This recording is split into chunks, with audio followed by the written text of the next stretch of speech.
নমস্কার বন্ধুরা, প্রিয়াঙ্কাস কিচেনে আপনাদের সবাইকে স্বাগত জানাই। আজ আমি আপনাদের সাথে শেয়ার করব অনুষ্ঠান বাড়ির স্টাইলে লাল শাক ভাজা। আশা করছি আমার আজকের রেসিপিটা আপনাদের খুবই ভালো লাগবে। রেসিপিটা ভালো লাগলে লাইক, শেয়ার ও আমার চ্যানেলটি এখন সাবস্ক্রাইব করা না থাকলে চ্যানেলটি অবশ্যই সাবস্ক্রাইব করার জন্য অনুরোধ রইল, আর ভিডিওটা প্রথম থেকে শেষ পর্যন্ত দেখার জন্য অনুরোধ রইল। তাহলে চলুন রেসিপিটা শুরু করা যাক। এখানে আমি 2 আটির মতন লাল শাক নিয়েছি। লাল শাকটা আমি প্রথমে খুব ভালো করে বেছে নিয়েছি। শাকটা ভালো করে বেছে নিয়ে তারপরে আমি খুব ভালো করে জল দিয়ে এটা ধুয়ে পরিষ্কার করে নিয়েছি। এবার এটা আমি খুব ভালো করে মিহি করে কুচিয়ে নিয়েছি। শাকটা একটা ঝুড়ির মধ্যে করে রেখে জলটা আমি খুব ভালো করে ঝরিয়ে নেব। অন্যদিকে আমি একটা ফ্রাইং প্যান বসিয়েছি। ফ্রাইং প্যানটা আমি খুব ভালো করে গরম করে নিয়েছি। এবার আমি এর মধ্যে দিয়ে দিচ্ছি 3 টেবিল চামচ পরিমাণ পোস্ত। পোস্তটা আমি শুকনো খোলায় খুব ভালো করে নাড়াচাড়া দিয়ে একটু ড্রাই রোস্ট করে নিচ্ছি। 5 থেকে 10 সেকেন্ডের মতো সময় নিয়ে এটা আমি শুকনো খোলায় খুব ভালো করে নাড়িয়ে চাড়িয়ে ড্রাই রোস্ট করে নিচ্ছি। যখন দেখবেন পোস্তটা একটু কালার চেঞ্জ হয়ে এসছে তখন এটা নামিয়ে নিতে হবে। এবার আমি একটা কড়া বসিয়েছি। কড়াতে আমি দিয়ে দিচ্ছি 3 টেবিল চামচ পরিমাণ সরষের তেল। তেলটা আমি খুব ভালো করে গরম করে নেব। তেলটা ভালো করে গরম হয়ে গেলে এবার আমি এর মধ্যে দিয়ে দিচ্ছি 1 মুঠো বড়ি। বড়িটা আমি 1 থেকে 2 মিনিটের মতো সময় ধরে একটু ভেজে নেব।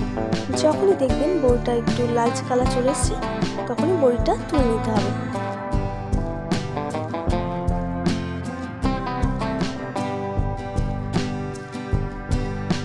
দেখতে পাচ্ছেন বড়িটা কালার চলে এসছে। এবার আমি বড়িটা একে একে তুলে নেব। এবার এই একই তেলে আমি দিয়ে দিচ্ছি 1 মুঠো চীনাবাদাম। বাদামটাও আমি 2 থেকে 3 মিনিটের মতন সময় ধরে খুব ভালো করে ভেজে নিচ্ছি।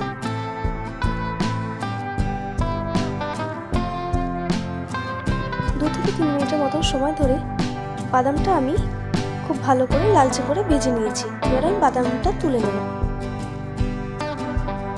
এবার আমি দিয়ে দিচ্ছি শুকনো লঙ্কা। এখানে আমি 2টো শুকনো লঙ্কা নিয়েছি। লঙ্কাটা আমি খুব ভালো করে ভেজে নিয়ে তুলে নেব।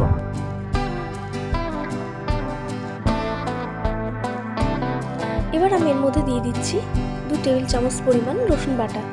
রসুনটা আমি খুব ভালো করে নাড়াচাড়া দিয়ে একটু ভেজে নিচ্ছি। এবার আমি এই একই সঙ্গে এর মধ্যে দিয়ে দিচ্ছি 1 টেবিল চামচ পরিমাণ কালো জিরে।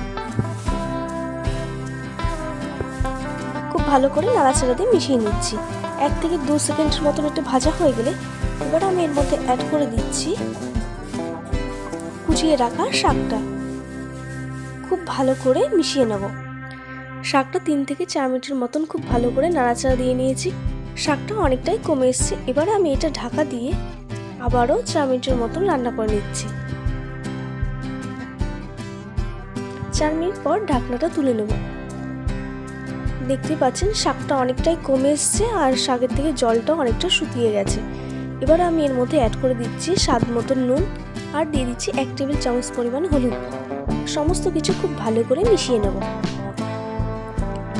সবকিছু ভালো করে নাড়াচাড়া দিয়ে মিশিয়ে নিচ্ছি। সবকিছু খুব ভালো করে মেশানো হয়ে গেছে। দেখতে পাচ্ছেন শাকটা অনেকটাই কমে এসছে। এবার আমি এর মধ্যে অ্যাড করে দিচ্ছি ভেজে রাখা বড়িটা। বড়িটা আমি আধ ভাঙা করে নিয়েছি। এবার আমি এর মধ্যে অ্যাড করে দিচ্ছি ভেজে রাখা বাদাম। বাদামটাও আমি আধ ভাঙা করে এর মধ্যে অ্যাড করে দিচ্ছি। সবকিছু ভালো করে এবারে আমি মিশিয়ে নেব। এবারে বাদামটা মেশাতে মেশাতে এবারে আমি এর মধ্যে অ্যাড করে দিচ্ছি ভেজে রাখা তিলটা। এই একই সাথে আমি এর মধ্যে অ্যাড করে দিচ্ছি স্বাদ মতন চিনি। চিনিটা আপনারা আপনাদের পছন্দ অনুযায়ী অ্যাড করবেন। এখানে আমি 2 টেবিল চামচ পরিমাণ চিনি অ্যাড করে দিয়েছি। এবার সমস্ত কিছু একবার খুব ভালো করে মিশিয়ে নেব। সমস্ত কিছু খুব ভালো করে মেশানো হয়ে গেছে। এবার আমি গ্যাসের ফ্লেমটা অফ করে দেবো। দেখতে পেন খুবই সহজেই তৈরি হয়ে গেল আমার আজকের রেসিপি লাল শাক ভাজা। আশা করছি আমার আজকের রেসিপিটা আপনাদের খুবই ভালো লেগেছে।